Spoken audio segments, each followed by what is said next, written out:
고구려는 고시고 왕씨라서. 고려는 왕씨다. 이게 말이 될까요? 여러분, 그렇다면 중국의 역대 왕조, 저 주나라, 진나라, 한나라 그 왕의 성들, 황제의 성들이 다 같나요? 다 다르죠. 중국의 동북에 있다고 해서 동북 지역이라고 해요. 동북 삼성이라고 해서 요녕성, 길림성, 흑룡강을 번역한 건데 동북 중국의 역사 영토였다라는 걸 입증하는 겁니다. 고구려요? 그거 원래 중국 땅이었잖아요. 이 말 한마디가 교실을 얼어붙게 만들었습니다. 미국 하버드 대학교의 한 강의실, 중국인 유학생이 당당하게 말했고 한국계 학생들은 침묵했습니다. 그 순간을 목격한 동아시아사 교수는 의문을 품었습니다. 정말 그럴까? 그리고 광개토대왕이라는 이름을 처음 접했을 때 그는 30년간 쌓아온 자신의 학문적 토대가 무너지는 충격을 경험합니다. 오늘의 충격적이고 감동적인 사연 시작합니다. 잠깐 시청 전 구독과 좋아요 누르시면 3대가 부자로 삽니다. 키읔키읔. 저는 하버드 대학교 동아시아사 교수 로버트 벨런입니다. 30년 동안 동아시아 역사, 특히 중국 중심의 역사를 연구하고 가르쳐 왔습니다. 솔직히 말씀드리자면 저는 오랫동안 한국을 중국의 그림자 속에 있던 작은 나라 정도로만 여겼습니다. 제 전공 분야에서 한국은 항상 중국과 일본 사이에 끼어있는 중간자적 존재로 취급되었고 저 역시 그런 관점에서 벗어나지 못했습니다. 그러나 2024년 가을 모든 것이 바뀌기 시작했습니다. 동양사 개론 수업 중 한 학생이 던진 질문이 제 삶의 방향을 완전히 바꿔놓았습니다. 교수님, 왜 중국은 고구려를 자기 역사라고 주장하나요? 순간 저는 머뭇거렸습니다. 입에서 자동으로 나올 뻔한 대답은 이랬습니다. 중국의 동북 공정 때문이야. 원래 고구려는 중국 지방 정권으로 분류되기도 하니까. 그러나 무언가 저를 붙잡았습니다. 정말 그럴까? 라는 의문이 들었습니다. 그날 밤, 저는 제 연구실에서 논문과 사료들을 다시 펼쳐보았습니다. 그리고 놀라운 사실을 발견했습니다. 지금까지 제가 참고했던 자료들은 대부분 중국 측 사서들이었고 한국의 사료는 거의 보지 않았다는 것입니다. 학자로서 이것은 심각한 오류였습니다. 한쪽 편의 목소리만 듣고 판단했던 것이죠. 며칠 후 학문적 호기심에 이끌려 저는 한국행 비행기에 올랐습니다. 처음으로 한국 땅을 밟은 그날 한강을 건너며 들었던 가이드의 설명이 제 귀에 꽂혔습니다. 이곳은 백제를 밀어내고 고구려가 수도의 남방 경계로 삼았던 곳입니다. 서울 북쪽 임진강 근처의 고구려 유적지. 그곳에서 저는 울퉁불퉁한 돌에 새겨진 비문 하나를 만났습니다. 연구자료로만 접했던 광개토대 왕릉비의 탁본이었습니다. 국립중앙박물관의 학예사는 비문을 설명해 주었습니다. 이 비문은 414년 장수왕 2년에 세워진 것으로 고구려 제19대 광개토왕의 훈적을 담고 있습니다. 높이가 6.39m에 이르는 거대한 비석으로 총 44행에 걸쳐 1775자가 새겨져 있습니다. 그런데 이상했습니다. 이 비문에서 느껴지는 힘이 달랐습니다. 어떤 국가도 어떤 제국도 이런 언어로 왕을 기리지 않았습니다. 영토를 넓히고 백성을 평안케 한 왕 중의 왕. 하늘 아래 하나뿐인 군주. 백성을 되찾아온 자. 이 문장들은 단순한 정복자의 언어가 아니었습니다. 백성을 생각하는 지도자의 숨결이 느껴졌습니다. 가이드는 계속해서 비문의 내용을 설명했습니다. 비문의 내용은 크게 세 부분으로 나뉩니다. 첫 번째는 시조 추모왕의 고구려 건국 전승과 왕계에 대한 양력, 두 번째는 광개토왕의 정복 활동을 연대순으로 기록한 부분, 세 번째는 왕의 무덤을 지키는 수묘인 연호의 출신지와 숫자, 수묘제도 정비 과정을 담은 부분입니다. 그 순간 깨달았습니다. 내가 읽어온 중국 사서 속 고구려는 반쪽짜리 기록이었다는 것을. 중국 측 기록은 고구려를 자신들의 틀 안에서만 해석했고 그 과정에서 많은 부분이 왜곡되거나 생략되었던 것입니다. 경기도 연천 무등리에서 발견된 고구려 장수의 갑옷을 보았을 때 저는 또 한 번 충격을 받았습니다. 방어시설인 보루의 문 옆에서 엎어진 상태로 발견된 이 갑옷은 삼국 간의 치열한 전쟁을 증명하는 생생한 증거였습니다. 이것은 단순한 유물이 아니라 역사의 현장을 그대로 보여주는 증인이었습니다. 그날 저녁 호텔방에서 저는 노트에 이렇게 적었습니다. 30년간 중국 중심의 역사관으로 왜곡된 시각을 갖고 있었다. 어떻게 이토록 중요한 역사적 사실을 간과할 수 있었는가? 고구려는 단순한 중국의 주변국이 아니라 동북아시아의 강대국이었으며 독자적인 문명을 구축한 제국이었다.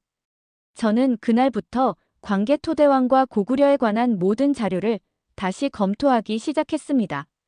그리고 제가 얼마나 많은 것을 놓치고 있었는지 깨달았습니다. 이것은 단순한 학문적 오류를 넘어 역사에 대한 제 이해 자체를 송두리째 흔드는 경험이었습니다. 고구려에 대한 제 인식이 완전히 바뀌기 시작한 것은 한국국립중앙박물관에 개편된 선사고대관 고구려실을 방문했을 때였습니다.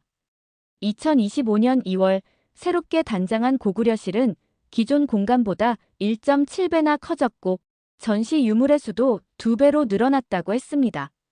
전시실에 들어서자마자 6m가 넘는 벽면을 가득 채운 광개토대 왕릉비 탁본 복원본이 시선을 사로잡았습니다. 이는 비문의 석회가 칠해지기 이전에 뜬 원석.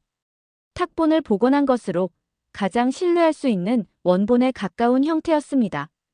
전시를 담당한 김태영 연구사는 그동안 보기 힘들었던 고구려의 흔적과 그간의 발굴, 조사 성과를 보여주고자 했다고 설명했습니다.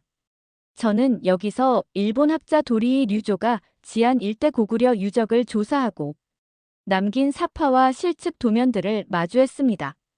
20세기 초 일본의 식민지 연구가 갖는 한계에도 불구하고 그의 기록은 고구려 유적의 원형을 보여주는 중요한 자료였습니다. 그러나 이날 제 마음을 가장 사로잡은 것은 벽화였습니다. 6세기 말 축조된 강서대묘의 벽화 모사도와 디지털로 구현한 실감 영상을 통해 저는 고구려인들의 영혼과 정신을 느낄 수 있었습니다. 천장에 그려진 사신도는 단순한 그림이 아니라 우주관과 철학이 담긴 예술이었습니다. 벽화를 보며 저는 문득 깨달았습니다. 고구려는 군사력만으로 강한 나라가 아니었습니다. 그들은 예술과 철학, 과학과 천문학에서도 뛰어난 문명을 이룩했던 것입니다. 특히 벽화에 나타난 인물들의 표정과 동작은 굉장히 생동감 있고 자연스러웠습니다. 서양 미술사에서 이런 수준의 인물 표현은 르네상스 시대에야 가능했던 것인데 고구려인들은 이미 1500년 전에 이러한 경지에 도달해 있었던 것입니다. 저는 고고학자들에게 질문했습니다. 이런 문화적 성취가 어떻게 가능했을까요? 한 연구원은 이렇게 대답했습니다. 고구려는 단순히 군사강국이 아니었습니다. 그들은 동서양의 문화가 교차하는 지점에서 독자적인 문명을 발전시켰습니다. 불교, 도교, 샤머니즘의 요소가 융합된 고유한 문화를 가졌고 소그드인, 페르시아인 등 다양한 민족들과 교류했습니다. 이 말을 들으며 저는 문득 중국이 고구려를 자신들의 역사로 편입시키려는 시도의 의미를 더 깊이 이해하게 되었습니다. 고구려는 단순한 변방 국가가 아니었습니다. 그들은 중국과 대등하게, 때로는 중국을 압도하며 독자적인 문명을 구축한 제국이었던 것입니다. 그날 오후, 저는 서울 북한산 근처의 아차산 홍련봉 보루 유적지를 방문했습니다. 이곳은 고구려가 한반도 중부 지역까지 남아있음을 보여주는 중요한 증거였습니다. 발굴된 유물 중에는 철제 깃대 꼬지대와 귀 달린 항아리가 있었는데 이는 고구려가 한반도 남부에서도 확고한 존재감을 과시했음을 증명하는 것이었습니다. 유적지에서 만난 한 고고학자는 제게 충격적인 이야기를 들려주었습니다. 수나라의 양제가 고구려를 정벌하기 위해 113만 대군을 이끌고 왔지만 결국 패배했습니다. 만약 고구려가 중국의 지방 정권이었다면 어떻게 이런 대규모 정벌이 필요했을까요? 그리고 더 놀라운 사실은 고구려가 당나라와의 전쟁에서도 초반에는 우세를 보였다는 것입니다. 결국 신라와 당나라의 연합에 의해 패망했지만 고구려는 끝까지 독립국으로서의 자존심을 지켰습니다. 저녁에 호텔로 돌아와 저는 제가 그동안 얼마나 많은 역사적 사실을 간과했는지 깨달았습니다. 고구려는 단순한 주변국이 아니라 동북아시아 역사의 주역이었으며 광개토대왕은 단순한 정복자가 아니라 문명의 수호자였던 것입니다.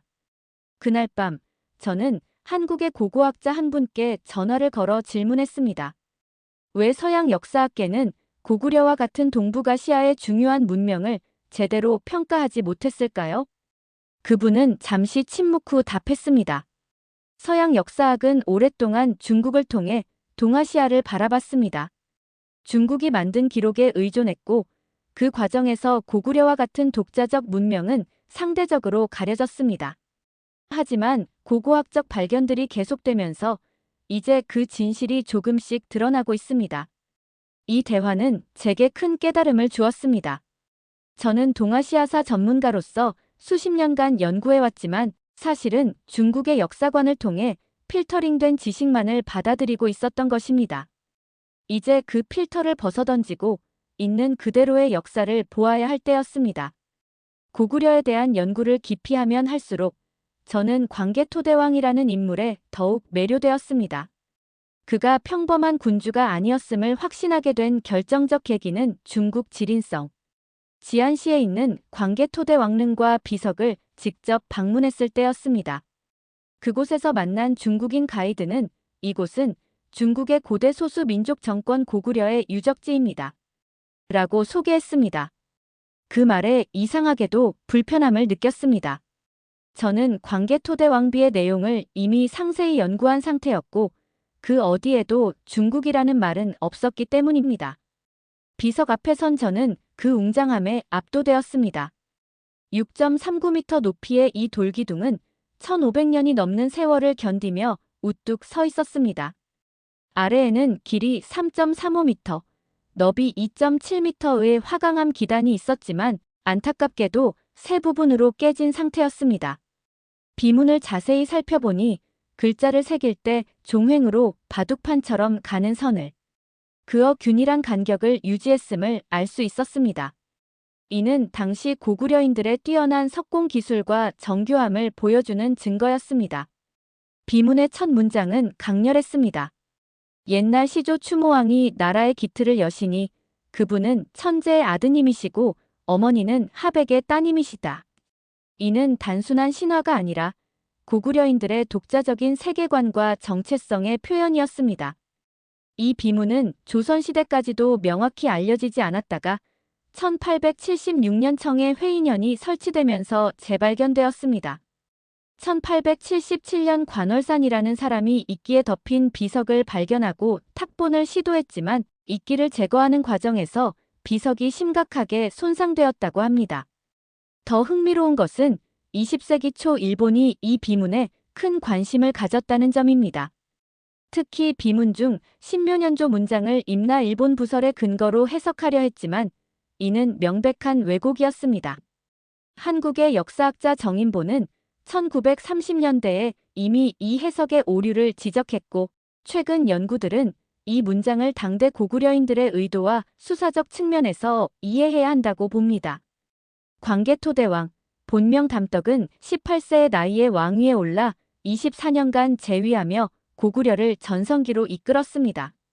그는 백제, 거란, 신라와의 관계에서 단순한 정복자가 아니라 동북아시아의 평화와 질서를 구축하는 지도자로서의 면모를 보였습니다.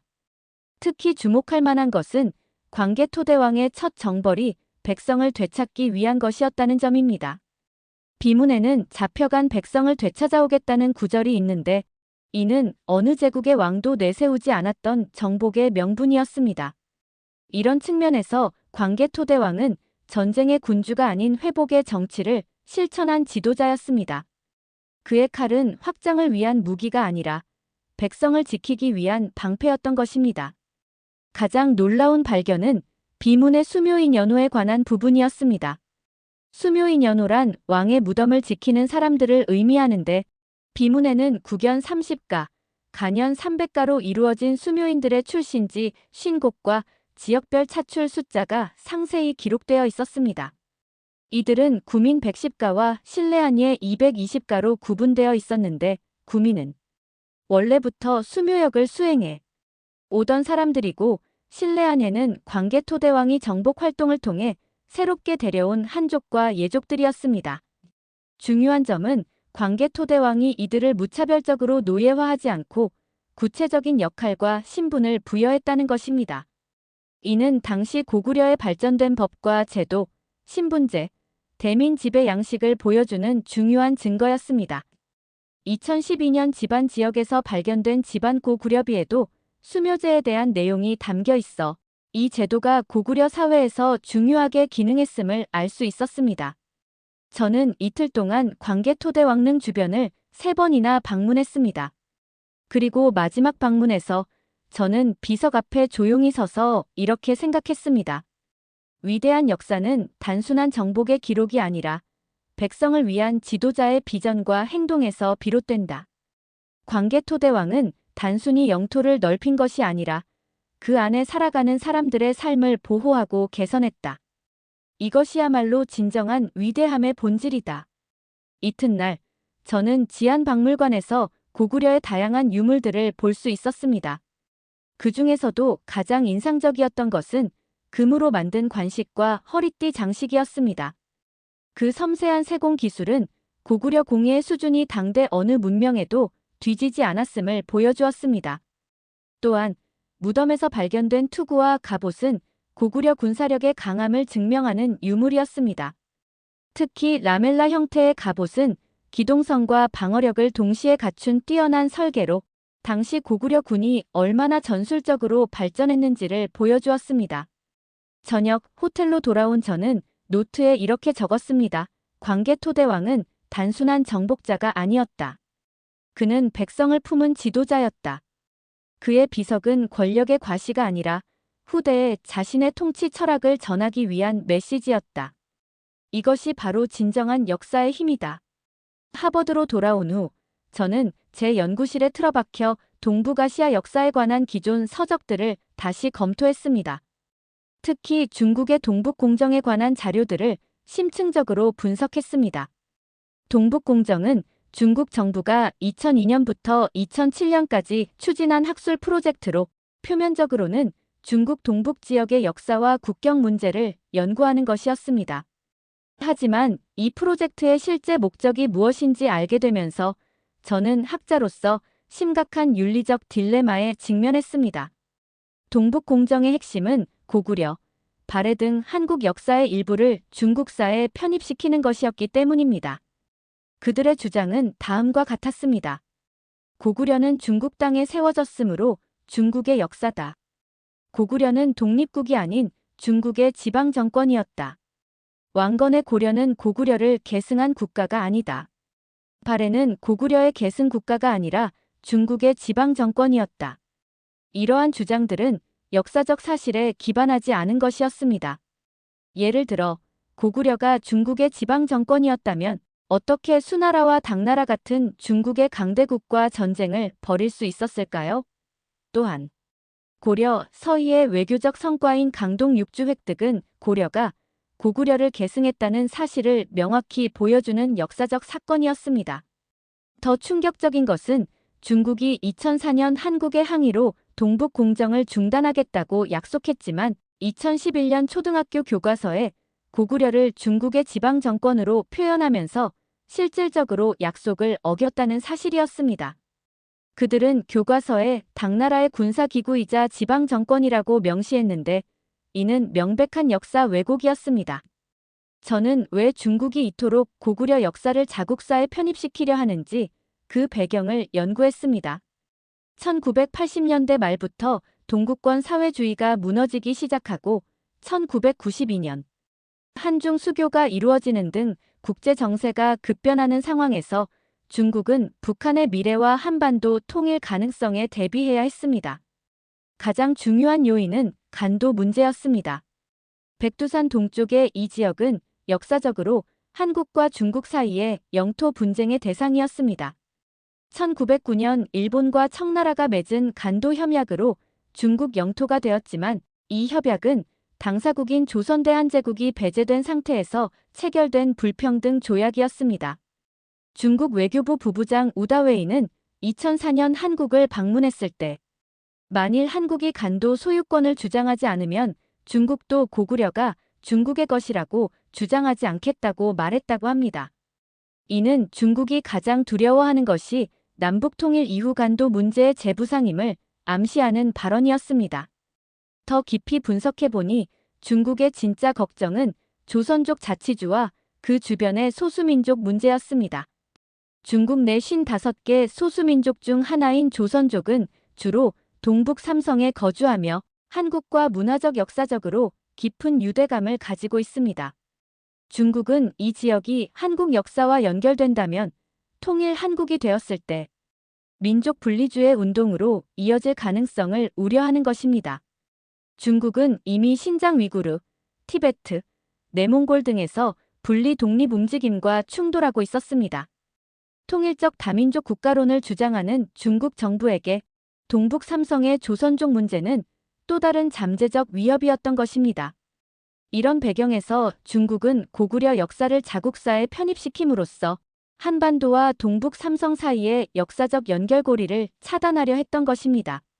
이는 단순한 학술적 해석의 문제가 아니라 정치적 목적이 분명한 국가 프로젝트였습니다.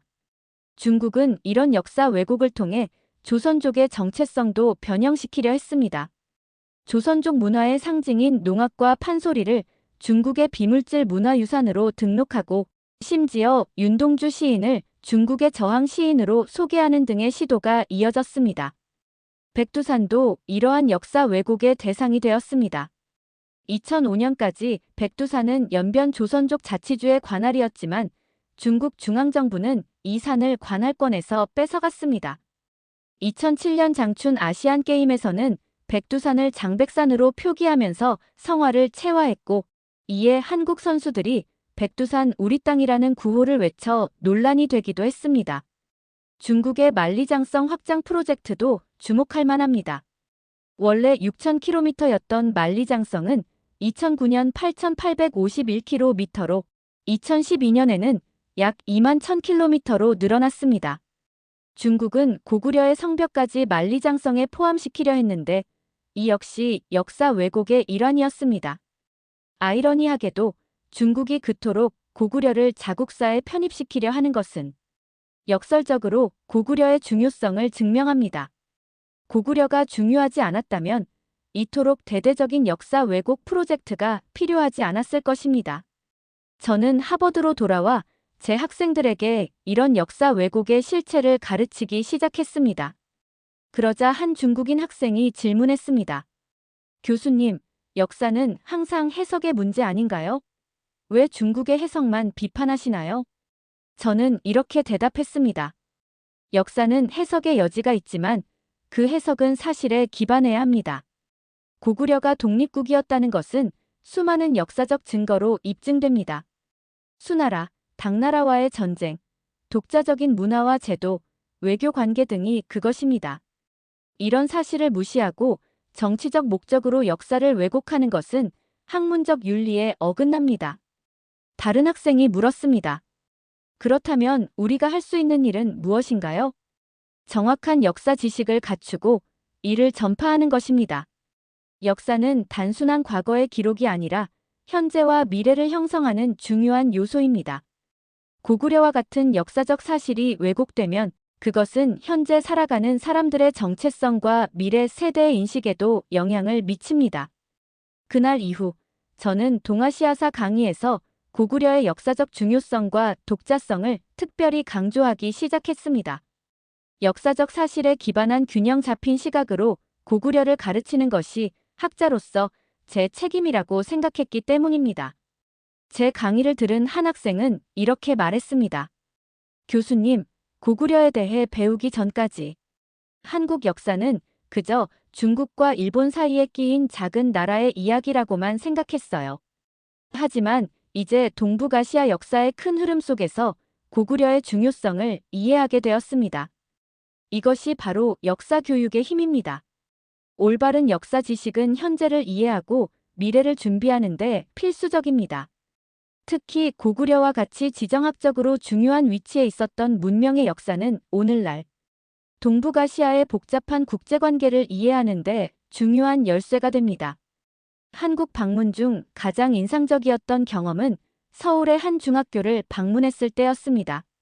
지인의 소개로 서울에 있는 과학영재학교 부설 연구 수업을 참관하게 되었는데 처음에는 큰 기대 없이 방문했습니다. 영재 교육이란 말은 미국에서도 흔하게 사용되지만 실상은 평범하거나 이론적인 교육에 불과한 경우가 많았기 때문입니다. 그러나 그날 학생들의 발표가 시작되자마자 저는 놀라움을 금치 못했습니다. 첫 번째 학생이 발표한 주제는 고구려의 천리장성과 방어 전략의 수학적 해석이었습니다. 25세 학생은 고구려가 천리장성을 쌓을 때 지형을 고려해 방어 동선을 어떻게 설계했는지 분석했고, 이것이 단순한 축성이 아니라 지형 정보와 전술이 결합된 전략 알고리즘이라고 설명했습니다. 그는 직접 제작한 3D 지형 모델과 공격 방어 시뮬레이션 프로그램까지 시연했습니다. 저는 말문이 막혔습니다. 이건 대학원 수준의 연구 아닌가? 저도 모르게 중얼거렸습니다. 두 번째 학생은 광개토대왕 비문의 정치 수사학에 대해 발표했습니다. 그는 비문이 단순한 역사 기록이 아니라 왕권을 정당화하고 백성과 적국 모두에게 강한 메시지를 주기 위한 정치적 글쓰기였다고 분석했습니다. 이 학생의 발표는 철저히 객관적이면서도 민족적 자긍심을 지닌 시선으로 구성되어 있었습니다. 어디서 그런 균형 감각을 배웠냐고 묻자 학생은 이렇게 대답했습니다.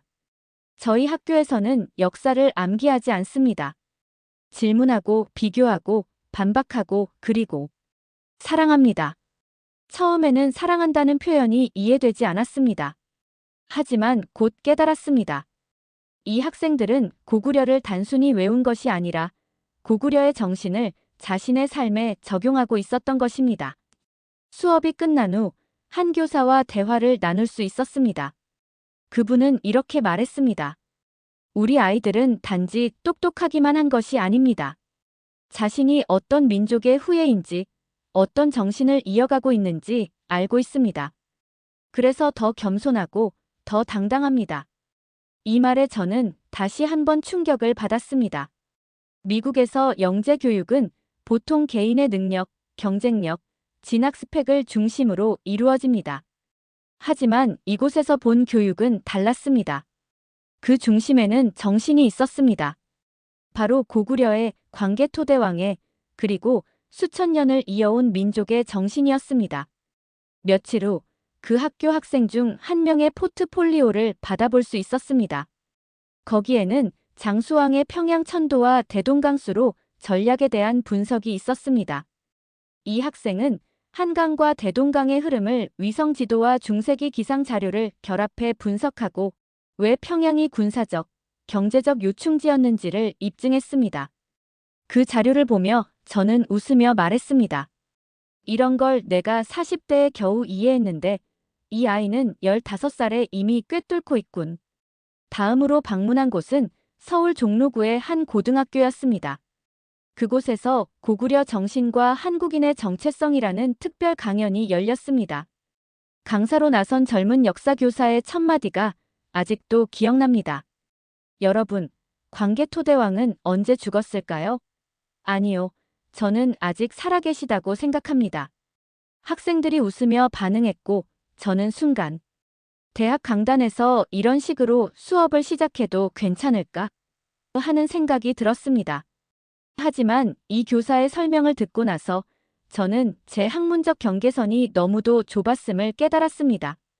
그는 충주 고구려비의 사진을 보여주며 말했습니다. 이 비석은 장수왕이 남긴 것입니다. 그리고 이 비석은 단지 승리의 기록이 아니라 백성을 품고 동맹을 맺고 미래를 설계한 왕의 철학이 담긴 것입니다. 그는 학생들에게 물었습니다. 광개토대왕의 업적은 군사 정복입니까? 아니면 고구려의 평화 질서를 세운 일입니까? 이 질문을 듣는 순간 저는 몸이 움찔했습니다. 왜냐하면 저는 지금껏 정복만 봐왔기 때문입니다. 정복자의 칼, 영토의 확장, 무자비한 전투. 그러나 이 교사는 그가 바란 건 평화였다고 말했습니다.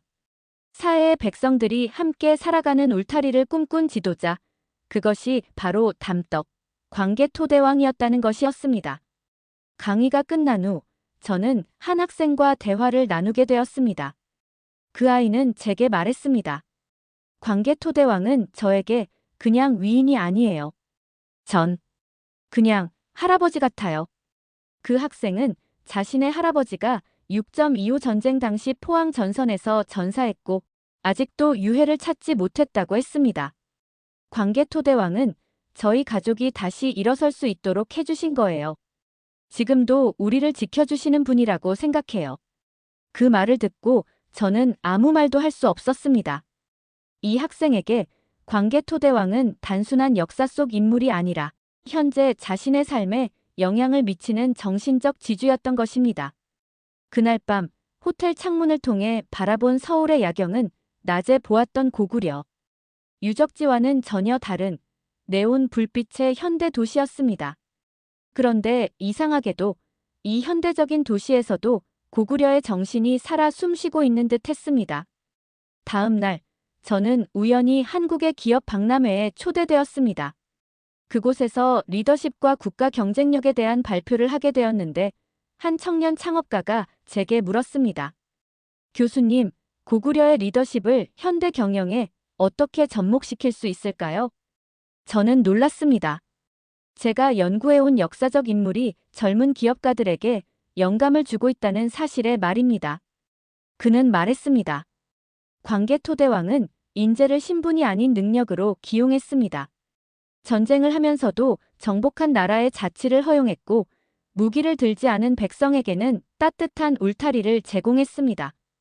이게 진짜 리더 아닐까요? 그 순간 저는 한국 사회에 대한 제 인식이 얼마나 편협했는지 깨달았습니다. 저는 이 땅의 청년들이 그저 기술과 정보만을 좇는 줄 알았습니다. 하지만 그들은 정신이라는 무형의 가치, 즉 국가의 뿌리를 공부하고 적용하고 있었던 것입니다. 그날 발표를 마치고 참석자들에게 받은 질문지를 훑어보던 중 이런 문장을 발견했습니다. 우리는 과거의 고구려에서 미래의 대한민국을 배우고 있습니다. 이 말이 저를 깊이 감동시켰습니다. 역사는 단순한 과거의 기록이 아니라 미래를 위한 지혜의 보고라는 것을 새삼 느꼈습니다. 저는 하버드 대학교 동아시아사 전공 교수로서 수많은 제자들을 길러냈다고 자부했습니다. 논문수, 학회 발표, 각국의 명사들과의 토론. 저는 저 자신을 세계 최고 수준의 학자라 믿고 있었습니다. 하지만 대한민국에서의 경험은 제 모든 신념과 자존심을 송두리째 흔들어 놓았습니다. 서울 강남구의 한 영재고등학교에서 일주일간 초청 강의를 하게 되었습니다.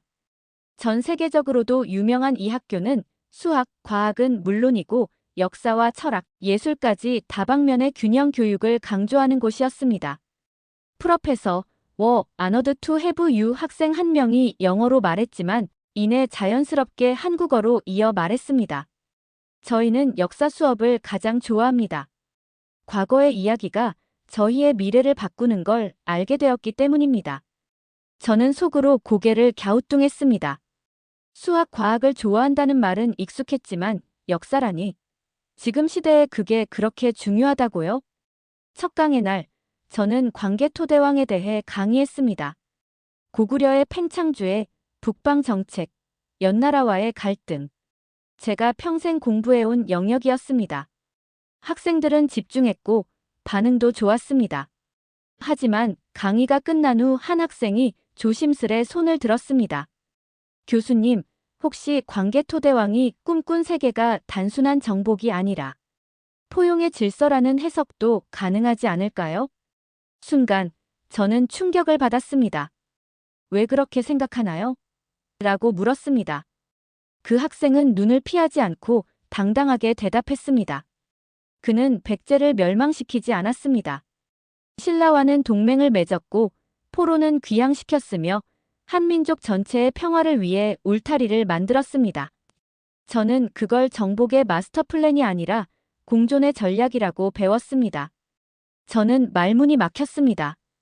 이 학생은 단순한 교과서 지식을 암기한 것이 아니라 광개토대왕의 마음까지 이해하고 있었습니다. 며칠 후 저는 그 학생에게 조심스럽게 물었습니다. 혹시 그 관점을 어디서 배웠나요? 가정에서, 학교에서, 아니면 책에서? 학생은 고개를 저었습니다. 전 할머니에게 들었어요. 할머니요? 네. 어릴 때부터 들은 옛날 이야기 속의 광개토대왕은 강한 왕이 아니라 지켜주는 왕이셨어요. 우릴 보호해주고 억울한 사람들 편이 되어주고 가야에서 잡혀온 아이들을 다시 데려가 부모 품에 안겨주셨다고. 그 순간 제 눈시울이 뜨거워졌습니다. 역사란 무엇인가? 그 유명한 에드워드 카의 질문이 떠올랐습니다. 역사란 기억이며 이야기이고 그리고 무엇보다 가슴인 것이었습니다. 마지막 강의 날 학생들에게 고구려 정신은 오늘날 대한민국에 어떻게 살아있는가? 라는 주제로 토론을 제안했습니다. 한 학생이 발표했습니다. 광개토대왕은 전투 중에도 민간인을 보호했습니다. 그래서 지금도 한국은 백성을 위한 나라라는 전통을 이어가고 있습니다. 우리 교육의 목표도 국민의 행복을 지키는 지도자를 만드는 거예요. 다른 학생이 손을 들었습니다. 교수님, 저희는 단지 공부를 잘하는 영재가 되고 싶은 게 아니에요. 저는 나중에 통일 한국의 교육부 장관이 되고 싶어요. 왜요? 제가 물었습니다. 그 아이는 눈을 반짝이며 말했습니다. 한국이 통일되면 고구려, 백제, 신라의 후손들이 다 함께 한 나라가 되잖아요. 저는 그때를 위해 지금부터 준비하는 거예요. 강의 마지막 날 학생들이 작별 인사를 하러 왔습니다. 교수님, 다시 오세요. 고구려는 여기, 우리 안에 살아있어요. 그리고 그 아이들은 광개토대왕의 꿈이라는 제목의 자필 수필집을 저에게 선물했습니다. 표지엔 이렇게 쓰여 있었습니다. 나라를 세운 사람은 왕이지만 그 나라를 지키는 건 바로 저희입니다. 저는 그 말에 깊은 감동을 받았습니다. 이 학생들에게 고구려는 단순한 역사적 사실이 아니라 자신들의 정체성과 미래를 형성하는 중요한 부분이었습니다. 그들은 고구려의 정신을 현대적으로 재해석하고 자신들의 삶에 적용하고 있었습니다. 귀국하기 전 저는 다시 한번 중국 지린성 지안시의 광개토대 왕릉을 찾았습니다. 고요한 산등성이에 위치한 왕릉 앞에서 저는 이제 다른 시각으로 이 유적을 바라볼 수 있었습니다. 멀리서도 느껴지는 위엄. 그러나 동시에 이 무덤은 거대하지도 화려하지도 않았습니다. 단단한 돌들로만 정갈하게 쌓여있는 모습. 군더더기 하나 없는 절제된 곡선. 오히려 그 담백함이 더 큰 위엄으로 다가왔습니다. 비문에는 그가 일생 동안 이룬 업적이 적혀 있었습니다. 꺼란 정벌, 백제와의 전쟁, 요동정복, 신라 구원. 그 중에서도 제 가슴을 가장 울린 문장은 이것이었습니다. 그는 포로가 된 백성만여 명을 달래어 본국으로 돌아오게 하였고 그들을 위해 관청과 거처를 지어주며 고국의 품을 느끼게 하였다. 이것이 진정한 왕의 모습이었습니다. 전쟁에서 이긴 사람은 많지만 이렇게 백성을 품은 왕은 역사상 드물었습니다. 그가 그토록 넓힌 땅은 단순한 영토가 아니라 백성을 위한 울타리였던 것입니다. 그 자리에 한참을 앉아 있었습니다. 비석 아래 작은 풀잎 하나에도 그의 숨결이 깃든 듯 했습니다. 저는 조용히 속삭였습니다. 대왕님, 제가 당신을 오해했습니다. 당신을 단지 정복자로만 보았습니다. 당신의 눈물을 보지 못했고 당신의 품을 느끼지 못했습니다. 그리고 저는 그 자리에서 눈물을 흘렸습니다. 어느새 제 눈에는 그가 걸었던 산맥의 풍경이 그려졌습니다. 백성을 위해 말을 타고 국경을 넘어가던 그 모습. 포로가 된 이들을 데리고 다시 한강을 건너오던 그 장면. 그 모든 것이 단순한 역사적 기록이 아니라 살아있는 한 사람의 이야기로 느껴졌습니다. 이제 저는 광개토대왕을 새롭게 이해했습니다. 그는 누군가를 이기기 위한 왕이 아니었습니다. 그는 지키기 위해 싸운 사람이었습니다. 그의 나라는 넓었지만 그의 마음은 더 넓었습니다. 그는 땅을 넓힌 것이 아니라 사람들의 마음과 꿈, 그리고 미래를 품었습니다. 다음 날 아침, 귀국 비행기 안에서 저는 창밖으로 만주 벌판을 오랫동안 바라보았습니다. 언젠가 이곳이 다시 고구려의 후손들에게 돌아올 수 있기를. 그것이 영토가 아닌 정신으로라도 되살아날 수 있기를. 그리고 그 중심엔 또 다른 광개토대왕이 아니라 그 정신을 잇는 대한민국의 누군가가 서 있기를.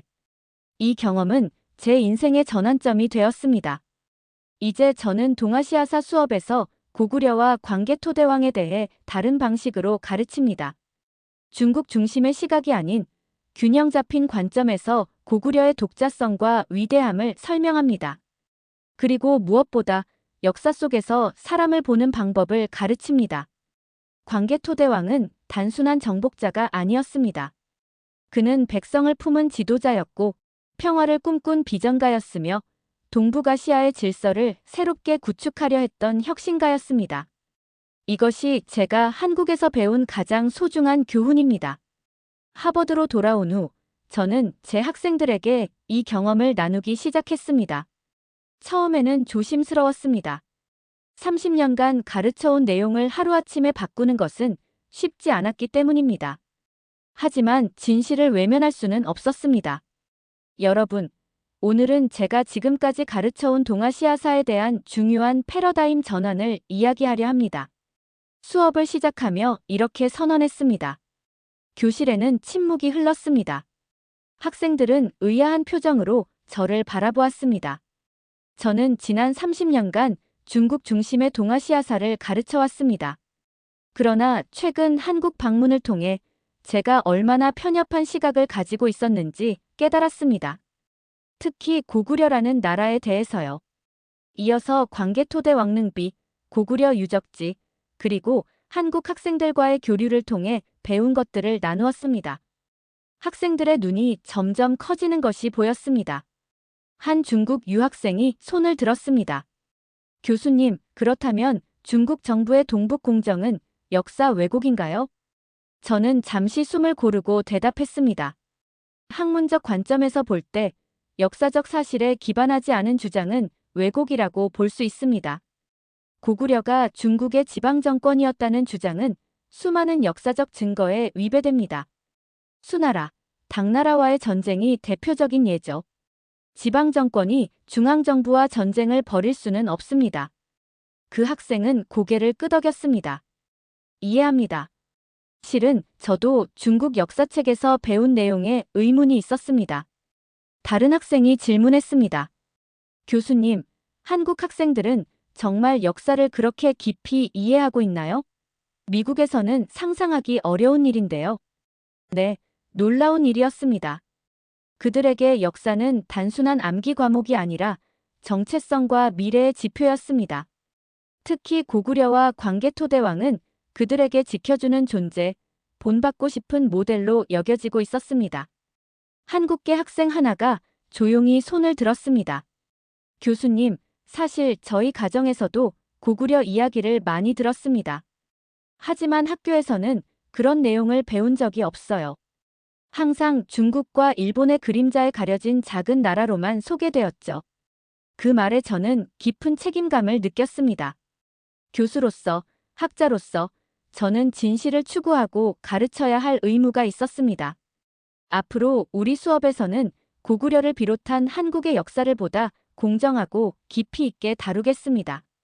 동아시아사는 중국 혼자만의 역사가 아니라 다양한 문명이 공존하고 교류했던 복합적인 이야기입니다. 그날 이후 제 강의에는 변화가 생겼습니다. 단순히 중국 왕조의 연대기를 따라가는 것이 아니라 각 시대별로 한반도, 일본, 몽골, 만주 등 동아시아 전체의 지형도를 그리며 수업을 진행했습니다. 특히 고구려, 백제, 신라의 삼국시대는 동아시아 역사의 중요한 축으로 소개했습니다. 또한 그동안 서양 역사학계가 간과해온 동아시아 내 다양한 문명들의 독자성과 상호 영향관계에 대해 강조했습니다. 중국이 주변국에 일방적으로 영향을 준 것이 아니라 고구려, 발해, 일본, 티베트, 몽골 등 다양한 문명들이 서로 교류하며 각자의 문화를 발전시켰다는 점을 설명했습니다. 학기가 끝날 무렵 한 학생이 제게 인상적인 말을 했습니다. 교수님, 이번 학기 수업은 동아시아를 보는 제 시각을 완전히 바꿔놓았습니다. 이제 한국에 꼭 가보고 싶어요. 이 말은 제게 큰 보람을 주었습니다. 제가 경험한 깨달음과 감동을 학생들에게도 전할 수 있었던 것입니다. 저는 이제 한국을 다른 시각으로 바라봅니다. 한국은 단순히 중국과 일본 사이에 낀 작은 나라가 아닙니다. 그들은 수천 년의 역사 속에서 자신만의 문명을 발전시켜온 독자적인 존재였고 고구려와 같은 강대국을 건설했던 위대한 민족이었습니다. 특히 현대 한국의 발전은 더욱 놀랍습니다. 제2차 세계대전 이후 폐허에서 시작해 불과 70년 만에 세계 10위권의 경제 강국으로 성장했습니다. 이것이 가능했던 이유를 이제 저는 이해합니다. 그것은 바로 고구려인들의 정신, 광개토대왕의 비전이 오늘날까지 이어져 왔기 때문입니다. 그것은 현재를 이해하고 미래를 설계하는 힘의 원천입니다. 그들은 광개토대왕과 같은 역사적 인물을 통해 리더십, 용기, 혁신, 포용의 가치를 배웁니다. 그리고 이러한 가치들이 오늘날 한국의 발전을 이끌고 있는 것입니다. 제가 처음 가졌던 의문, 왜 중국은 고구려를 자기 역사라고 주장하나요? 에 대한 답을 이제 알 것 같습니다. 그것은 고구려의 위대함 때문입니다.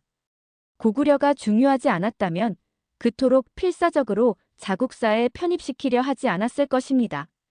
귀국 비행기에서 저는 다음과 같은 글을 썼습니다. 한국은 제게 두 번째 조국입니다. 이 나라에서 저는 단순한 역사적 사실을 넘어 인간의 정신이 어떻게 시간을 초월하여 살아남는지를 배웠습니다.